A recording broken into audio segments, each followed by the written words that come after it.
어떤 폐암 환자가 있었는데 그는 오래전에 이혼해서 자식이 없었고 동거인도 법적으로 부인이 아니라서 그의 병세가 깊어지자 미련 없이 떠났다. 그는 보호자 없이 혼자서 항암 치료를 받고 더 이상 회복의 기미가 없자 호스피스 병원으로 보내졌다. 남동생이 한 명 있었지만 몇 년 전 2억 원을 빌려주고 동생이 돈을 갚지 못하자 관계가 악화되어 연락이 끊기게 되었다. 나날이 악화되는 병세를 보면서 호스피스 팀은 우여곡절 끝에 동생을 찾아서 연락했고 마침내 동생이 형을 찾아왔다. 이미 폐암 말기의 환자는 예전의 모습이 아니었다. 동생은 그동안의 어색함과 상관없이 마음이 아파 눈시울을 붉혔다. 환자는 힘겹게 동생에게 가까이 오라고 손짓했고 마지막 유언을 남겼다. 너 내 돈 2억 갚아라.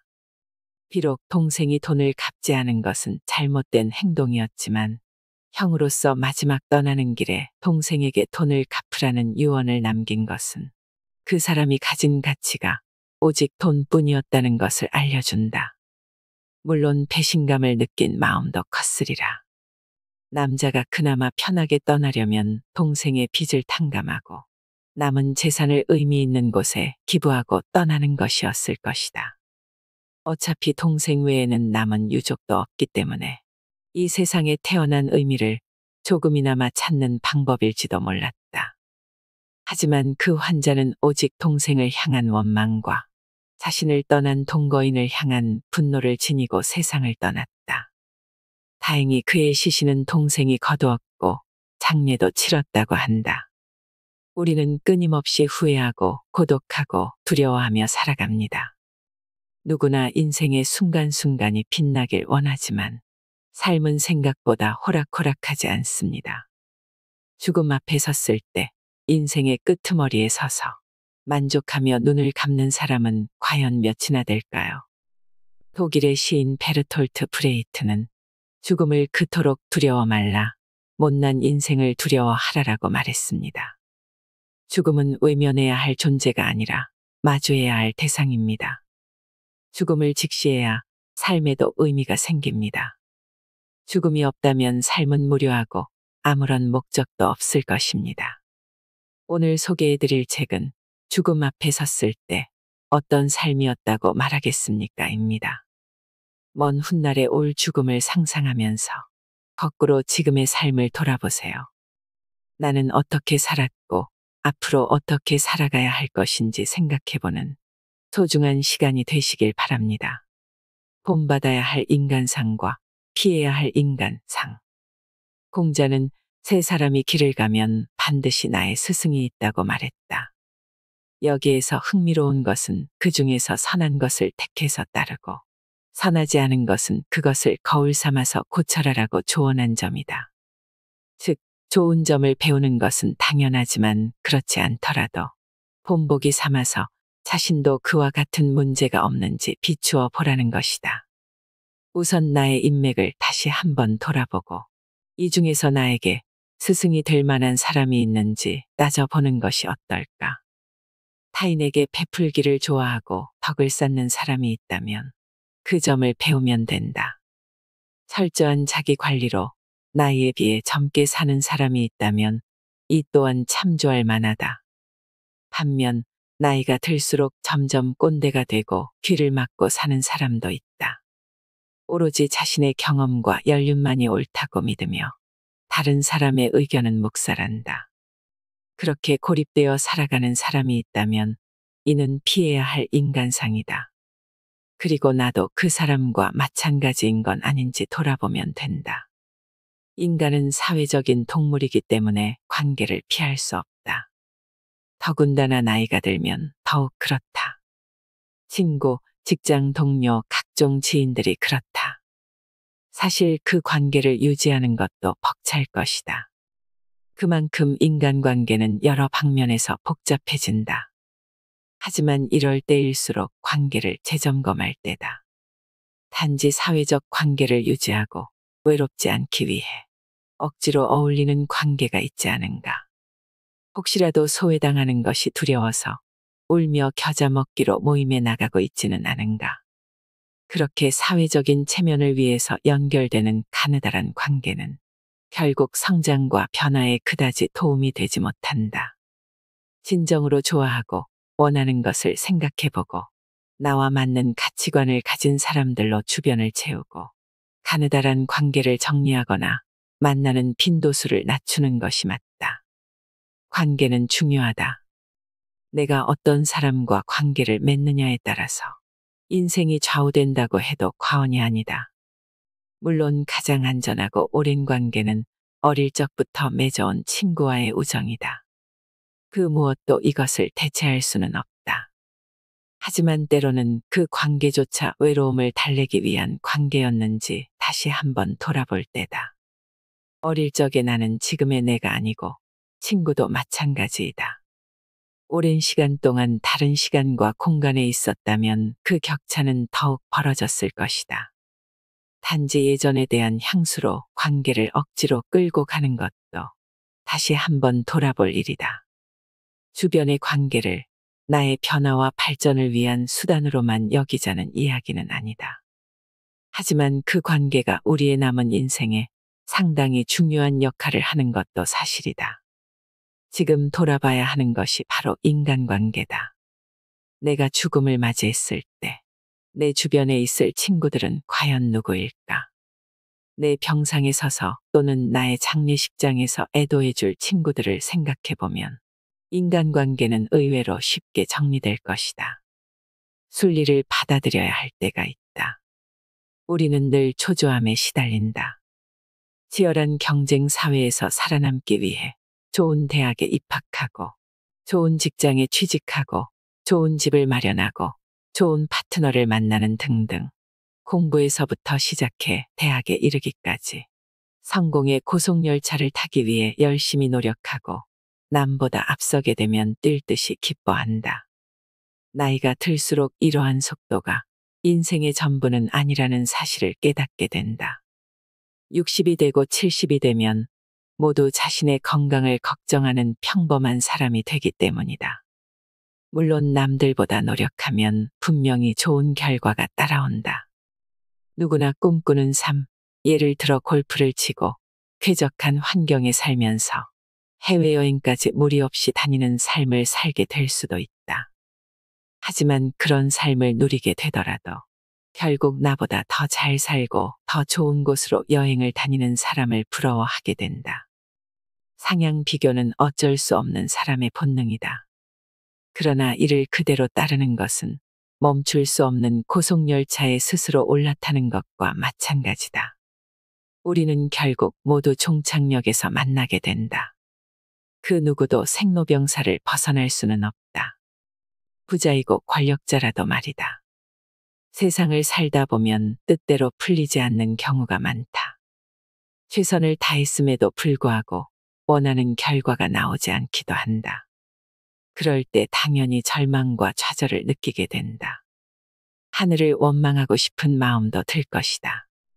특히 쏟아부은 시간과 힘이 많으면 많을수록 그런 마음이 더 강하다.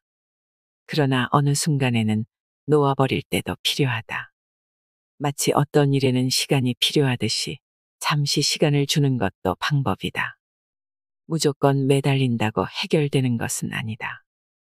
장자가 이야기했듯이 황홀한 가운데 섞이고 변해서 기가 생기고 그것이 형체가 되고 형체가 변하여 삶이 되듯이 그것이 반대로 되어서 형체와 기가 사라져서 죽음이 되는 것이다.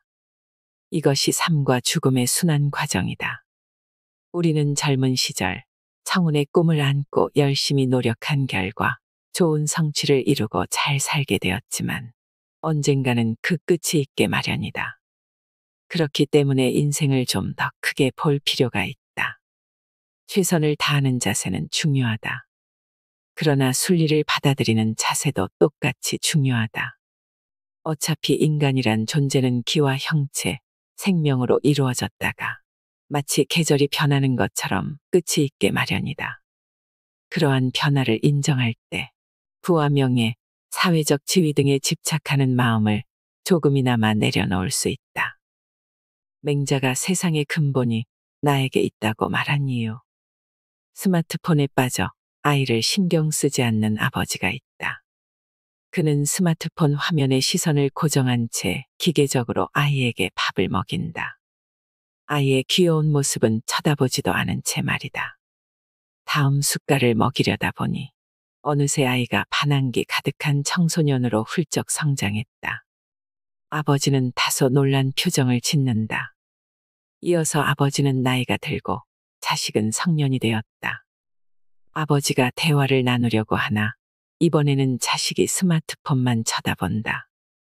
어느 날 자식이 문득 아버지를 보니 이미 아버지는 할아버지가 되어 있다. 스마트폰에 빠져 지금 현재의 행복을 온전히 누리지 못하는 실수를 꼬집는 어느 광고의 내용이다. 그런데 이 광고조차 결국 스마트폰으로 보는 것이 현실이다. 넷플릭스의 창업자인 리드 헤이스팅스는 넷플릭스의 경쟁 상대는 인간의 수면 시간이라고 했다. 잠을 자는 것도 잊을 만큼 우리가 온라인 콘텐츠에 중독되어 있다는 뜻이다.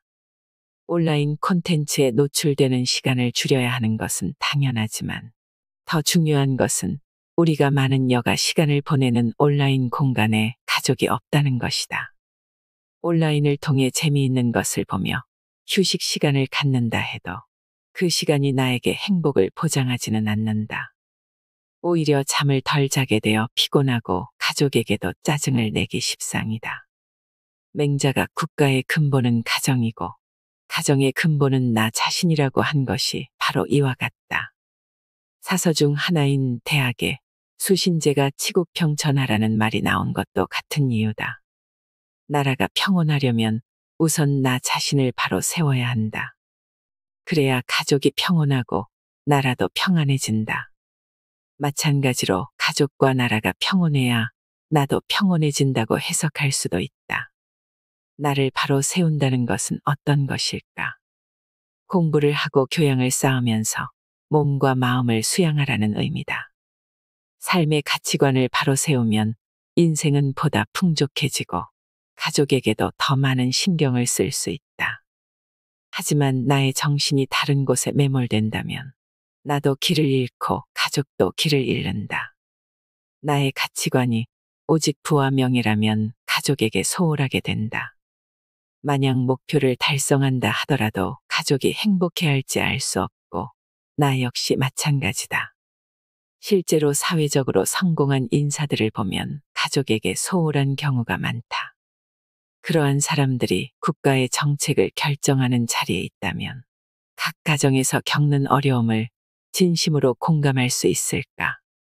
당연하지만 만사 제치고 가정에만 신경을 써야 한다는 말은 아니다. 무엇이든 과하면 부작용을 낳는 법이다. 만약 나를 희생하면서 가정을 위했다고 한다면 억울한 마음이 들 수도 있을 것이다. 겉으로는 아니라고 하겠지만 속으로 섭섭한 마음이 들기 시작하면 가족에게 더 많은 것을 요구하게 된다. 그러다 보면 가족 간에도 서로 부담스러워지고 자연스럽게 멀어질 수밖에 없다. 우선 나의 행복을 우선해야 한다. 다만 그 행복은 오직 나만을 위한 이기적인 것이 아니어야 한다.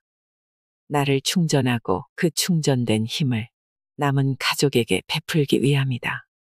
누차 말했듯 우리의 삶은 길지 않다. 그러므로 주어진 시간을 충실하게 사용해야 한다. 가족을 위해서라며 무리하게 일하고 그 다음엔 피곤하다며 나만의 시간에 빠진다면 나에게도 소홀하고 가족에게도 소홀하게 된다. 두 마리 토끼를 다 놓치는 것이다. 애초에 나와 가족의 안녕과 행복을 위해서 시작한 일인데 피로만 가중되고 그 피로를 풀기 위해서 역으로 가족에게 소홀해진다면 어떻겠는가? 진정한 가정의 일원으로 받아들여질 수 있을까? 그것은 나아가 나라의 평온과도 직결된다. 인간의 수명은 길지 않지만 나의 수명이 끝나더라도 가족은 유지되고 가족이 유지되면 국가의 수명도 연장된다. 이러한 삶의 연속성을 생각하고 인생을 산다면 색다른 관점으로 세상을 살게 될 것이다. 내가 행복해야 가족이 행복하고 가족이 행복해야 나라가 행복하다. 잘못하고도 고치지 않는 것이 잘못이다. 공자께서 말씀하셨다.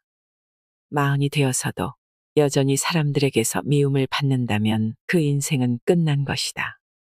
하필 마흔이라고 말한 이유는 공자가 마흔을 군자의 경지에 이를 나이라고 여겼기 때문이다. 공자의 인생을 보면 15세에 학문의 뜻을 세웠고 30세에 정신적으로 자립했다. 이는 자신의 학문이 하나의 경지에 이르렀다는 의미이다. 그래서 어느 정도 경지에 오른 프로, 즉 유혹받지 않아야 할 마흔에 여전히 자신의 가치관을 확립하지 못하고 다른 사람에게 피해를 준다면 그야말로 그 인생은 끝이라는 것이다. 사실 마흔이 되면 사회적으로 어느 정도 위치에 오르고 선배뿐만 아니라 많은 후배도 생기게 된다. 만약 50이라면 더욱 많을 것이다. 이미 선배 중에서도 최고참에 속하고 까마득한 후배도 많아진다. 그런데도 여전히 남들에게 피해를 주고 자신이 원하는 식으로만 사는 습관을 유지한다면 어떻게 될까? 예전에는 동료나 선배에게 훈계를 들었겠지만 나이가 들면 그런 말을 해줄 사람도 점차 사라진다. 이제는 아무도 나에게 솔직한 충고를 하지 않는다. 나이가 많기 때문에 그런 말을 해주기도 부담스러울 것이고 더 이상 변화할 것이라는 기대도 없기 때문이다. 2022년 한국 사회를 대표하는 사자성어로 대한민국의 교수들은 과이불개라는 말을 꼽았다. 잘못하고도 고치지 않는다는 뜻이다. 당시에는 사회적, 정치적으로 많은 일들이 있었다.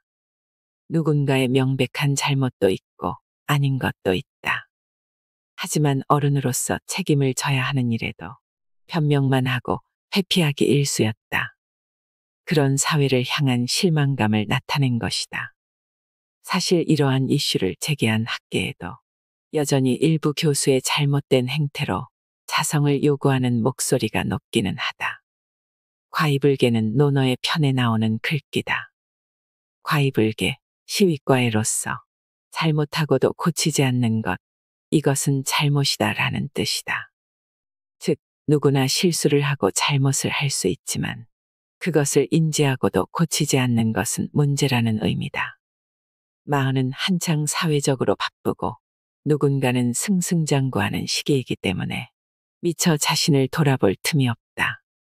오직 경쟁에서 살아남기 위해서 발버둥을 친다. 그러다가 마흔 중반에 이르면 어느 정도 자신의 사회적 성과가 드러나고 50에 이르면 대부분 삶을 돌아보며 인생의 의미를 생각하게 된다. 자신의 사회적인 지위 변화도 있지만 자신을 둘러싼 인간관계 변화 때문이기도 하다. 부모의 죽음을 접하게 되고 동료나 친구의 갑작스러운 죽음을 만나게도 된다. 자녀가 있다면 대학생이 되거나 사회에 진출하고 자신의 위치 역시 전과는 다름을 알게 된다. 자각을 하는 단계에서 자신을 돌아보면서 문제점을 깨닫고 정신을 차리는 사람도 있고 그렇지 않은 사람도 있다.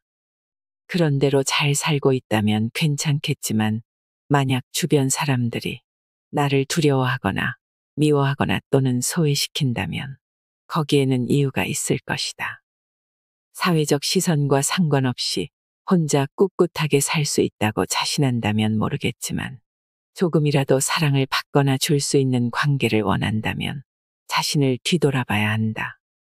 이때 가장 경계해야 할 생각은 잘못된 습관과 언행을 고치기에 이미 너무 늦었다고 생각하는 것이다. 경청하기보다 자신의 주장을 고집하는 문제가 있다면 마흔이 아니라 50, 60이라도 이를 고쳐야 한다. 만약 자신보다 나이가 어린 사람에게 반말을 서슴없이 하고 있었다면 반성하자. 자신은 느끼지 못하겠지만 주변에서는 당신의 사회적인 지위가 두려워 차마 반말을 하며 무시하지 말라는 말을 하지 못했을 것이다. 혹은 무서워서 피하는 것이 아니라 더러워서 피하는 것이라 생각하는 것일 수도 있다. 마흔이 되어서도, 50이 되어서도, 60이 되어서도 미움을 받는 인생을 산다면 그 인생은 분명 잘못 산 것이다. 우선 스스로 자신을 돌아보자. 나는 누군가에게 사랑을 받는 사람인가? 아니면 미움을 받는 사람인가? 이 질문을 스스로에게 던지고 잠시 눈을 감아보자. 나이는 숫자에 불과하다. 잘못을 알면 고칠 줄 아는 태도가 더 중요하다. 물고기를 잡는 법을 가르쳐라. 오리다리는 비록 짧지만 이어주면 걱정하고, 학의 다리가 길다고 자르면 슬퍼한다. 어느 날 북한이 제일 무서워하는 것은 한국의 중이라는 농담 같지 않은 농담을 들었다. 들을 당시에는 웃었지만 나중에는 농담이 아님을 알게 되었다. 막상 자식을 키우는 입장이 되어보니 정말로 그랬다. 예전에 한 후배의 아이는 새로운 곳으로 전학한 뒤 적응을 못해서 아예 등교 거부를 했고 몇 달간 학교를 쉬었다고 한다. 아이 이야기를 할 때마다 후배의 근심 어리던 표정이 아직도 생생하다.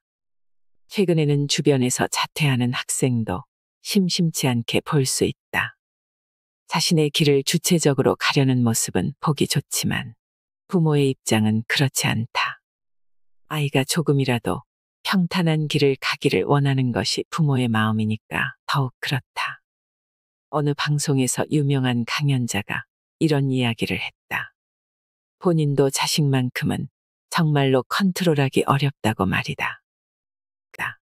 그는 많은 사람에게 삶에 대한 조언을 하며 사람들의 지지와 존경을 받았다. 하지만 막상 아이에게 조언하려고 하니 전혀 통하지 않았다. 그래서 조언을 포기하고 매일 출근할 때마다 안아주었다. 처음에는 아이도 거부감을 보였지만 차츰 익숙해졌다. 또 다른 유명한 강연자 역시 자식이 게임에 빠지자 그냥 내버려 두고 오히려 믿고 지지했다. 한마디로 내딛고 내버려 둔 것이다. 그것이 부모와 자식 간의 관계를 그나마 연결해주는 방법이다. 우리 주변뿐만 아니라 역사적으로 수많은 위인들도 자식 농사만큼은 쉽지 않았다. 공자의 아들도 그다지 뛰어난 학문적 성취를 보이지 않아서 그의 학문은 손자가 이었다. 공자의 학통을 이은 증자는 또 어떠한가? 그의 아들도 아버지만큼 뛰어나지 않았다. 이런 일화가 있다. 증자가 역시나 공자의 제자였던 아버지 증석을 봉양할 때의 일이다. 증자는 반드시 술과 고기를 내왔고 아버지가 식사를 한 후에는 다른 사람들에게 술과 고기를 드릴까요? 라고 여쭈었다. 아버지가 남은 술과 고기가 있느냐? 라고 물으면 반드시 네 있습니다. 라고 대답했다. 증자의 아들 증원도 나중에 아버지에게 같은 방법으로 술과 고기를 내왔는데 다른 사람들에게 술과 고기를 드릴지 묻지 않았다. 증자가 남은 술과 고기가 있느냐라고 질문하면 아니요, 없습니다라고 솔직하게 대답했다. 이는 남다른 절약 정신을 발휘해서 나중에 아버지께 다시 남은 음식을 드리려고 한 것이지만 맹자는 이것이 진정으로 부모의 뜻을 헤아린 것이 아니라고 이야기한다. 즉, 증자는 아버지에게 집안에 술과 고기가 넉넉하게 있음을 알려서 부모의 마음을 편안하게 한 반면 그의 아들 증원은 남은 것이 없다고 해서 부모의 마음을 불편하게 했다는 것이다. 인생의 행복과 불행은 대부분 관계에서 온다. 그 중에 큰 부분을 차지하는 것이 바로 가족 간의 관계다. 자식이 있다면 자신의 행복과 불행 중 상당 부분이 자식에게서 온다는 점을 느낄 것이다. 사회생활이 힘들더라도 아이의 해맑은 웃음, 열심히 공부하는 모습 등은 삶의 활력소가 된다. 그 반대의 경우도 있다. 아이가 자라면서 속을 썩이면 왼수가 따로 없다. 자식이 아니고 원수라는 말이 그냥 나온 것은 아니다. 하지만 부모의 마음에도 변화가 필요하다. 바로 내려놓는 자세이다. 나의 기준에 꼭 맞지 않더라도 그냥 두어야 한다. 장자가 오리와 학의 다리를 비유한 것도 이와 같다. 다리가 짧다고 롱다리 오리로 만들거나 다리가 너무 길다고 숏다리로 만든 학의 모습이 과연 좋은 것일까? 내 눈에는 흡족할지 모르지만 오리와 학의 마음은 그렇지 않을 것이다. 가족 간의 관계도 마찬가지다. 나의 기준을 강요하다 보면 모두 불행해질 수밖에 없다. 특히 가족의 영향을 생각한다면 이러한 삶의 자세는 꼭 필요하다. 자식의 미래를 생각한답시고 과도한 교육과 스트레스를 준 뒤에 성적만 좋아지면 만사형통일까? 그러면서 부모와 자식 간의 관계가 소원해지면 어떻게 될까? 인생에서 가장 중요한 가치가 무엇인지 깨닫지 못하고 오직 좋은 성적, 학교, 직장을 구하는 데 혈안이 된다면 부모의 진정한 사랑이 무엇인지 과연 알 수 있을까? 나이가 들수록 관계는 소원해지고 자칫 외로운 노년 생활을 보내게 될 수도 있다. 어차피 내가 세상을 떠난 후에는 자식들 스스로 길을 찾아서 살아가야 한다. 유대인들의 지혜를 담은 탈무드에서는 자식에게 물고기를 잡아줄 것이 아니라 물고기를 잡는 법을 가르쳐야 한다고 이야기한다. 그러려면 우선 마음가짐의 변화가 필요하지 않겠는가? 길을 정해줄 것이 아니라 스스로 자신의 길을 정하도록 가르쳐라. 탈무드와 책임담이 공통으로 전하는 교훈. 탈무드에는 이런 유명한 이야기가 있다. 어느 상선이 상인들을 태우고 바다를 건너고 있었다. 상인들은 서로 자신이 모은 부를 뽐냈다. 그중 한 상인이 같이 탑승한 학자에게 당신은 무슨 물건을 팔고 다니시오? 라며 조롱하듯 물었다. 그러자 학자는 저는 이 세상에서 가장 귀중한 것을 팝니다 라고 답한다. 겉모습을 보아하니 전혀 그렇게 보이지 않았기 때문에 상인은 학자가 잠든 사이에 짐을 풀어보았다. 그런데 짐에는 아무것도 없었다. 상인은 학자가 거짓말을 했다고 여겼다. 그들을 실은 배는 항해 도중 풍랑을 만나 전복되고 상인들은 싣고 있던 모든 재물을 잃게 된다. 그러나 학자는 새로 정박한 마을에서 자신이 지닌 지식을 이용하여 학문을 가르쳤는데 기존의 어느 학자보다도 훌륭했다. 상인들은 그제야 학자가 가진 가장 귀중한 것이 무엇인지 알게 되었다. 그것은 사라지지 않는 지혜와 지식이었다. 우리는 살면서 나 자신을 포함해 수많은 사람의 흥망성쇠를 지켜본다. 어떤 사람은 부를 일구어 다른 사람의 부러움을 사기도 하고 어떤 사람은 누구보다도 높은 명성을 얻어서 존경을 받는다. 그러나 부와 명예는 얼마나 지속될지 모른다. 때로는 너무나 쉽게 사라지기도 한다. 부와 명예를 유지하더라도 결국 세상에 남길 수 있는 건 그저 이름뿐이다. 허무주의를 이야기하기보다는 단지 영원한 것이 없다는 사실을 다시 한번 짚고자 한다. 변화무쌍한 세상에서 그나마 유지되는 것은 우리의 정신적 유산이다. 정신적 유산은 나뿐만 아니라 대대손손 물려질 수 있기 때문이다. 과학자가 발견한 업적은 후대로 이어지면서 새로운 발견을 돕고 인류의 발전에 기여한다.